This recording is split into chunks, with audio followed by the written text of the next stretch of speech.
And joining me now is that former News 12 reporter, Sean Bergin. Sean, thanks for being here. Thank you, Megan. Why did you feel the need to do this? Before we went on the air, we were besieged with phone calls from local law enforcement who got wind that we were going to go out with an interview with the wife of this cop killer. The fury, the vitriol that I heard from these police officers for 4 straight hours was unlike anything I had ever heard before. Now, I did mention to my producers that I thought maybe it was a bad idea that we run this. I'm not sure we need to do it.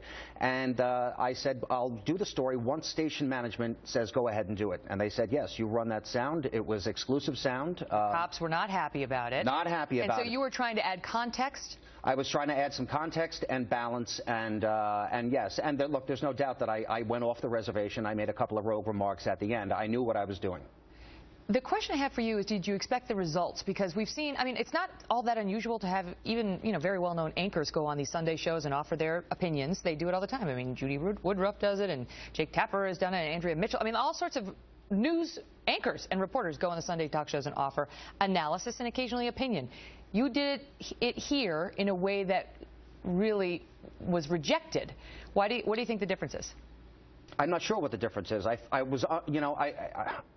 knew there would be some consequences. I knew there would be some ramifications. I thought maybe I'd get a reprimand, maybe a temporary suspension. Why was it worth it to you?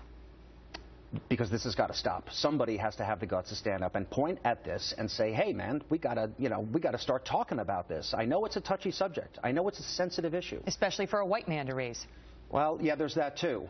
But, there's shame involved here. No one wants to be known as the man who abandons his children. And so it's understandable that people would want to kind of walk past this and, not really look at it. Mm-hmm. Raising awareness of fatherless homes, right? And according to the latest stats we have, 24 million children in America, that's 1 out of every 3 live in biological father-absent homes. It's over 17 million children who live with their mothers in fathers' homes, at least.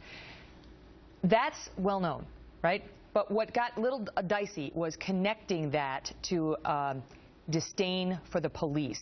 And the National Association of Black Journalists president came out today and challenged that connection, saying you can't connect young black men growing up without fathers and anti-police sentiments.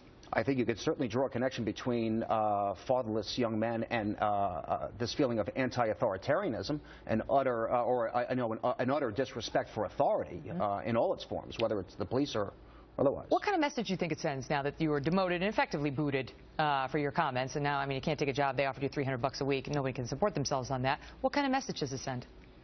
Don't speak out. Just stay silent. It's safer that way. You'll keep your job. Is that your plan? To what? In your next job? I don't know. I don't know about my next job. That remains a very open question at this hour, Megan. Mm-hmm. Yeah. What did the management say to you? Do you feel like this was a sort of an ideological, termination or demotion? They said that I broke company policy, and that's it. And so for that reason, they said it was a very egregious, infraction. Mm-hmm. And but do you think that if you had been making a commentary, let's say, on laws that ban gay marriage and how antiquated they are and how people need to get into the 21st century, they would have suspended you or demoted you? That's a good question, and I think that's a question for my news director for him to answer. I don't know what his thought process is. Mm-hmm. I know that he has made some questionable moves in the past. So I don't know. I can't really his head.